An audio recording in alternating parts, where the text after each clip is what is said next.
போன வட்டம் சொன்ன விடியதைக்கு நீங்கள் விளக்கம் சொல்லலை, அதுக்கு நான் பதில் விழிச்சு கொடுத்துட்டேன். இப்போ போட்ட விடியதைக்கு எனக்கு விளக்கம் சொல்லி அனுப்புங்க. வணக்கம். உங்கள் அனைவருக்கும் என்னோட நன்றி. வணக்கம். நான் சொன்ன விடியதைக்கு நீங்கள் பதில் அனுப்பவில்லை. இப்போ அந்த வீடுகளையே நான் விழிச்சு தரேன். அசல் மொசல் கோழி, ஆரஞ்சு கலர் கோழி, பசார் ரோட்டில் விசயராசான்னு நான் சொன்ன விடிகதை. அது என்ன அர்த்தம்னா பணம். அந்த பண நோட்டை நம்ம மக்கள் எடுக்காமல் இருக்க முடியுமா? அதனால் எடுக்கிறதுக்கு அந்த வார்த்தை ரைட்டா. அடுத்தது வட்ட வட்ட சுப்புலா, வாழில்லாத சுப்புலா, தேசமன்னா சுற்றி வரியும் சிட்டுக்குருவி. இதுக்கு விளக்கம் சொல்ல நீங்கள் தயாராக இருக்கு. போன வட்டம் சொன்ன விடியதைக்கு நீங்கள் விளக்கம் சொல்லலை, அதுக்கு நான் பதில் விழிச்சு கொடுத்துட்டேன். இப்போ போட்ட விடியதைக்கு எனக்கு விளக்கம் சொல்லி அனுப்புங்க. வணக்கம்.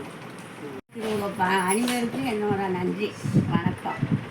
நான் சொன்ன விடியதைக்கு நீங்கள் பதில் அனுப்பவில்லை. இப்போ அந்த வீடுகளே